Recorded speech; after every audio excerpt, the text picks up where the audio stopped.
Hey, Refuge Nation. We are here today with Dana from Daughters Defense, and we are going to talk about range safety, all things to do with the range, and really talk about the women's perspective. It's just not something that's talked about a lot. So I'm really excited to have you here today, Dana. Share a little bit about yourself.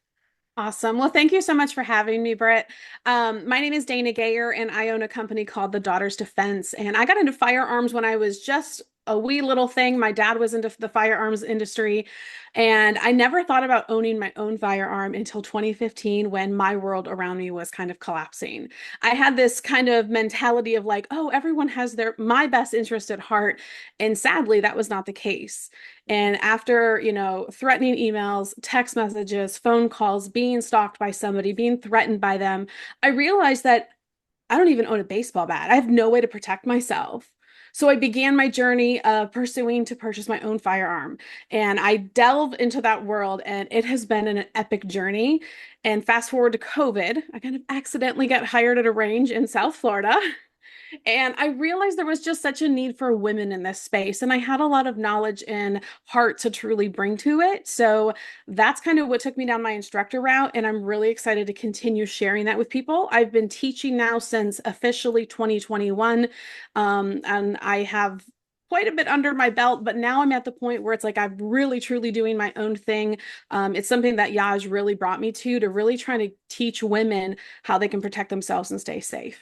Yeah, well, that's awesome. It's definitely something that's needed in the space. I did not grow up with firearms. I actually didn't touch a firearm until I came out to Oklahoma, and that was only 4 years ago. So it was really scary. I actually remember the first time I was taken out to the range with my husband. I cried the moment that recoil happened. The tears started flowing because I was so nervous. All these feelings were amped up. I was scared. I didn't know what was going to happen. And then that recoil hit me, and I was just like, nope, nope, Bless you. I'm good. And it was just that Bless you, emotional girl. release. And then I worked through it, and now I love the range. Like it is something that I actually look forward to going to do. So it's I definitely love that. it starts with being comfortable though, and I know we were talking about that a little bit before. So yeah, share your thoughts on that.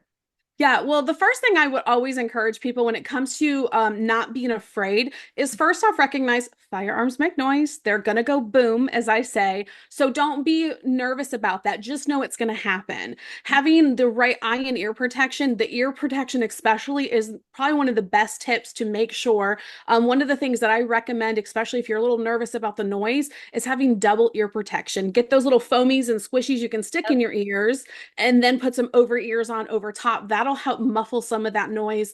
Yes, you might not be able to hear people talk to you, but just know the noise is okay. It's just part of the experience. Yep. The other thing I would say is a good tip in this space of not being afraid is whoever is taking you to the range, send them my way first. I will give them some coaching. Don't go in there and try to shoot your husband or your boyfriend or whomever's high caliber guns. Yeah. I actually recommend most women, especially if they have hesitancy or they've never shot firearms, start them with a 22 pistol. Mm. Um, start with something nice and soft to build that confidence slowly, and then graduate them into whether it's a 380 or a 9 millimeter. And for the love of all things holy, please don't hand them a 45, guys. Okay? Please Oh, don't. so when my husband took me to shoot a 50 cal, that probably wasn't a smart idea. Yeah, I have a lot of moments where I just say, bless their heart. Yeah, yeah. It was only one shot. He warned me. It was one of those like, you're only going to get a chance to shoot this once in your life. But it was a 50 cal bolt action, and my shoulder hurt the next day. It Yeah. was all the way. That was after our first range. That was not my first firearm experience, but oh, yeah, definitely start small when it comes to Yes, these things. definitely. Okay, Definitely. so what are some things that we should know before we go to the range when it comes to like what we should wear, what we should do, how we should present ourselves? Absolutely. That's definitely important, especially as a female. But Mhm. before we actually dress ourselves, let's talk about safety. Everything in the firearms space starts with safety. So if you're not aware of the four universal safety rules of firearms, I just want to cover them briefly. And I actually like to summarize them a way that is actually, don't laugh, it is actually in a kid's book. And it's just a simple way to remember the rules that people have that are just long-winded. And it's a safe gun. Okay. Treat Okay. every firearm like it's always loaded. Yep. We have a safe direction. Never point a firearm at something you're not willing to put a hole through. Yep. Um, 3 is our safe finger. Keep our finger off of the trigger until we're actually ready to fire it. And I will tell you, that's a tricky one because if you look at the way a firearm is built, especially in the grip, it's a natural grip. So we have to really work to keep that finger off of the trigger. Yep. And number 4 is our safe target. Make sure that wherever we're pointing that firearm, that we know what is potentially in the area of where that round's going to leave or lead to. So Yep. those are the 4 simple safety rules that I just want to make sure we have foundation. For sure. Second part that I say is now we're going to get ready and we're going to go to the range. So women, we are built different. That's just how it is. And I will tell you, I'm the first person who I have violated all the rules in this is don't wear something that's V-neck or low cut. Yep. Brass is going to eject from your firearm. It's going to happen. You're not going to be able to stop it unless you get some fancy little gadget to catch it. And if you go to a traditional indoor static range where they have walls built between, that brass is going to eject, hit the wall, and usually bounce right back at you. Mm. Well, if you have something, whether it's a low scoop or a V-neck shirt on, it is going to go down your shirt. And if your shirt's tucked in, now you have hot brass on your waist. It is a hot mess. I've been there. I've had it go down my shirt. I've had it sit in my bra. I've actually had it on a t-shirt sit right on my neck. So Ooh. just be aware, hot brass is flying. That's part of the experience. But whatever you do, just know it's going to happen. And when it does, don't panic. And Yep. whatever you do with that, don't panic. Don't take your firearm and start waving it around. Yeah. Oh yeah. When in doubt, I tell my students, especially my women students, if it scares you, just literally drop it and set the gun right back down on the table if you're on a traditional bench. Yep. Just make sure that muzzle stays in a safe direction.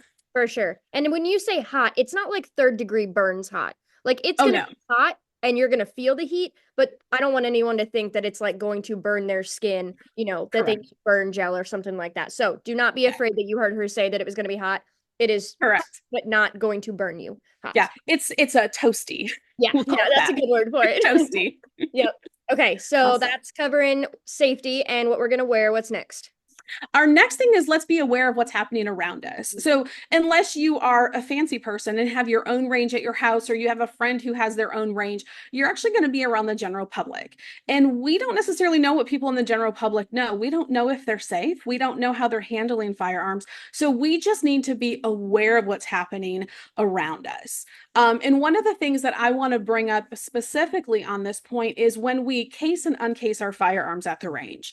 So if you're going into your traditional range and you are walking in and there are, I call them tables or benches, and there's walls between them, you never want to open your firearms bags or cases behind that little cubicle. Yep. And the reason is because if say there's a table up against the back wall and I go put all of my bags and my cases of firearms, maybe your husband or boyfriend brought a rifle or a shotgun and they set them on this table. You don't want to open them up and then handle them and walk up to the table because the people around you don't know what you're doing and vice versa. Yep. So when we're talking about situational awareness in the range, you have to be aware of what other people are doing, but then also be aware of what you are doing. And that is you taking safe steps and making sure other people are safe. And that's good firearm discipline, making sure we're doing everything at the table, keeping that muzzle pointed in a safe direction. And then whether we're uncasing, recasing, or just laying there. Yeah, that totally makes sense. And I know that I'm starting to not trust the person in environments in just the way the world's going. And especially when you're on a range, you're gonna expect they're going to have some sort of firearm. And unfortunately, we hear about, negligent discharges and things like that that happen at the range all the time. You just never know what's going to happen. So always being aware of your surroundings, and making sure you're staying safe with it is number one priority. And I will also say on that because I have worked in 2 different ranges in my time thus far, and I will tell you in both of the ranges I've worked in, they've had negligent discharges in their lobby because people are handling their firearms where they're not supposed to. Mm. And I kind of make a game of it is walk into any range, count how many signs there are.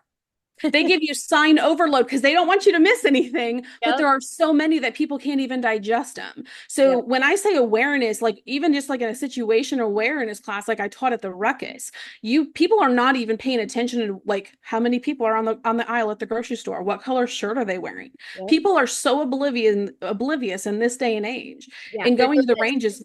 Yeah, Yeah. going to the range is no different. So Yeah. be aware of all these things. But your safety is like you have to take control of your safety and you have to worry about the other people, sadly, because they're not worrying about you. Yep. Yeah, I know we talk about that a lot in the refuge responder class when it comes to medical, but the number one priority is you. Like when I walk Absolutely. into the range, the number one priority is me. And then if I have a friend with me, then my priority, the next one is them. And then it's bystanders, and then it's the victim. So, because I Yeah. have to go home safely to my family. Like Yeah. so yeah. Okay. When, So, when I'm teaching a class, that's literally what I tell people is what is your goal? And your goal should be to go home safe every day. So yep. whether that means from a carry perspective, who's going home at the end of this if somebody puts you in a gunfight? I'm Yeah. going home. I'm going home. You're not. Yep. Same thing Okay. at the range. Yeah. Man. Next would be let's talk about communication. So, obviously, we know from the medical perspective and Yep. everything you'll learn in a refuge class, communication's key. TJ talks about that all the time. You got to have good comms. And at the Rangers, there's no different. So, in our situational awareness of what is happening around us, understand that when you are on the range, if there are other people, whether they're part of your party or not, you have the ability to tell people what to do, especially if they are being unsafe. Yeah. And you will hear different commands on a range. Cease fire. That means stop shooting. Yep. What happens when you hear that word? Put your gun down and step back and wait for directions. You may go to a range where they have a range safety officer who may be giving directions or not. Yeah. But you can also, as a participant on somebody else's range, take control of a situation if you need to, Mm. whether that's ceasefire, getting help. I have actually had somebody point a gun at me multiple times loaded on a range. It is very, very scary. When you are working on a range as a range safety officer, you don't know what those people have done. I live in Missouri where marijuana is legal. Yep. They're not technically allowed to shoot on their range if they've been smoking it, but who's going to stop them? Yeah, or who's gonna test them when they walk in the door or things like Right. that. Yeah. And I've many times have, if I smell it, because I have a sniffer, man, and I will let, management know, or I'll let somebody know, and they're like, oh, well, I don't really smell it. Yeah, That's my safety or my family's safety or my student's safety. That's my responsibility. So those are things to be aware of when you're going to the range with people. So when it comes to the communication is don't be afraid to, if somebody's being unsafe, maybe it's go get somebody from their management. Maybe it's actually calling the ceasefire because you can. They yeah. might not know what happens, but there's other ranges that you range commands you might hear. The range is hot. That means there's live fire. Make sure you have your eye and ear protection on. So especially as a female going into a space that's traditionally very manly, very like Yeah, grunt, it's don't be afraid to put a little bit of authority and pull up those shoulders and take control if you need to, especially when your safety's on the line because your goal's to go home today. for sure. Okay, so ceasefire, range is hot. What else? Is there any other things that we would hear on the range we need to be aware of? Those are going to be the two main ones you will hear on a traditional range. Okay. If you talk to anybody who's been in the military, they have a whole bucket of lingo that I'm like, even this past week I've had to Google. I'm like, what's that? I didn't Yeah. even know. So there are other commands you could hear just depending on the situation. If we're talking your traditional, the gun range down the street, Yep. you're not going to hear a lot, but those are two big ones that you would hear Okay. depending on the situation. Got it.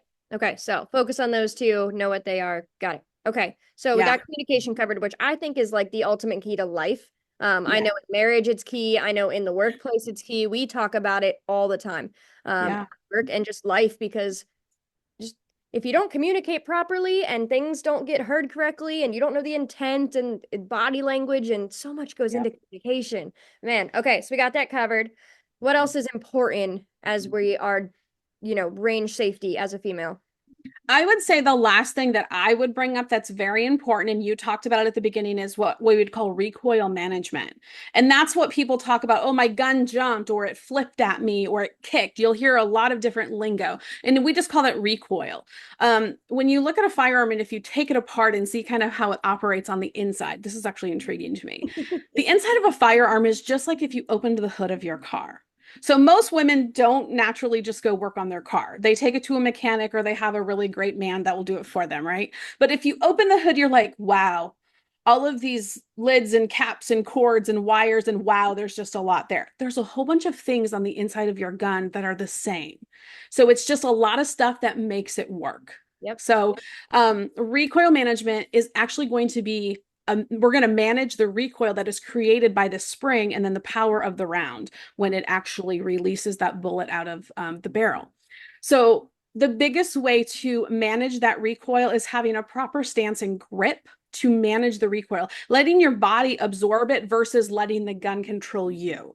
And Yep. honestly, I would tell you that has to start with just getting good instruction, making sure you have a proper grip on your firearm. And it's different for every firearm. It's not the same across the board. How you hold a revolver versus how you hold a handgun are two totally different things. Yeah.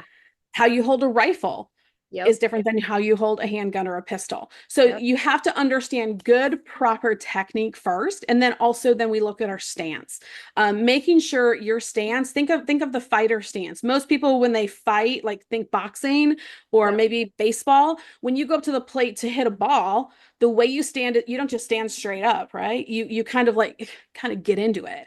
It's the Yep. same with shooting. You have to build a little bit of a platform with your lower half of your body, have a good proper stance, have a good grip. That's going to help you manage some of that kick or the recoil. Yeah. So that is something that traditionally does scare women, but once they really understand and master that, it's something that they're like, oh my gosh, this is actually really fun. And Yeah. shooting is a blast. Oh yeah. Yeah, once you get past that recoil, like I shared in the beginning, the recoil didn't catch me off guard, but it released a lot of emotions for me. Yeah. And I just like because firearms weren't a part of my life growing up, I kind of have built this like fear of them. And in Mm-hmm. that moment, it like released that fear because it wasn't as scary as I thought it was going to be. And it actually got really fun when I knew what I was doing and I knew how, and I was comfortable with it because I knew my stance and I, then was able to dry fire because I knew what I was doing. And then I could perfect my grip. And Mm-hmm. I got one of those eye targets, and that was really cool to be able to have at home. And, That's date night with awesome. husband, dry firing is one of those things that just is part of it. So, I love that. Well, I'm going to hit one more thing here because I think this will be helpful for some of the women that are listening. Is for shooting for women can sometimes actually be very emotional, and there can be tears. So mhm. the first thing I will tell your men, like, it's okay. We are women. We are built with emotions. Yeah. We are actually, as women, we are designed totally different than a man. Obviously, it doesn't take a rocket science to figure that out, but we're wired differently from the emotional perspective. For a woman to shoot a firearm, we look at that as actually hurting something, right? Mm. Women are naturally somehow wired inside of them to not want to hurt things. They want to help things. They want to nurture things. They raise babies. They birth babies. They're totally badass, right? But they don't want to hurt something. So some women look at a firearm as I'm hurting something. Well, But and I like, I know when I go to use a firearm, it's for an intended purpose, and that's because I'm in fear of my life. And that, yeah. yeah.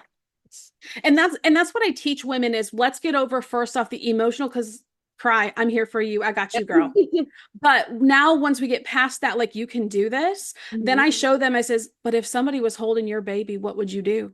Mm. And then you can see the mama bear come out of them. And I'm like, that's what this is, a tool to use to protect you and your family. Yep. Now, something that is new to me that I'm starting to bring into some of my teaching is, but is that my job as a woman? Mm. Actually, it's my covering, my man. If you have a man above you, it's Yeah. their job to be your protector. But Yep. I don't know about you, but I don't carry a man around in my back pocket. No, and I definitely go places with it's just me and the kids. And Absolutely. he's So all, it's wise that a yeah. woman knows how to use a firearm. They feel comfortable and confident with it. And then, of course, like you mentioned, going to the range for date nights or whatnot is super fun. Yeah. No, it definitely is. Awesome. So, where can they find you if they have questions, comments, concerns, or they want to come train with you? Yeah, so I'm so glad you asked. So I hang out mainly on Instagram, but I'm also on Facebook. You can find me. It's the Daughters Defense, and then my website is thedaughtersdefense.com. And on my website, you can find out more about what I do. My phone number, you can text me there. At that phone number, there's an email listed there. Hit me up on Instagram or Facebook. I'm literally truly here for the people. And I will tell you that I'm actually starting to revamp some things, ironically, working with your mother. And hopefully in the spring, I'm hoping to launch a community group that would be free where people can just come and just like ask questions and learn and just kind of rub shoulders with people that are in a similar space. And part of that is if you go to my website, go to the bottom of this page and get on my email list. That's going to be part of that as well. Yeah, well, that is awesome. I am so excited we were able to have you on, and I'm sure we will have you again because you have so much knowledge when it comes to this space. And just females talk about things differently. We use different words, and it's not as scary, I feel like, for women to listen to other women talk about it as it would be to listen to guys talk about it because they're just, ugh. And, Mama Bear comes Well, out in us, but we're also emotional. So, I don't talk about plate carriers. In fact, I can't tell you much about them. I don't yeah, even talk much about rifles. I'm the girl who's here to help you learn basic skills and awareness and skill on a firearm so that you can stay safe because our world's crazy and it's only going to get worse. yeah, And I will tell you, there is nothing I am more passionate about than that women know how to do this. yeah, for sure. Well, thank you so much for being here. Thank you, Brittany.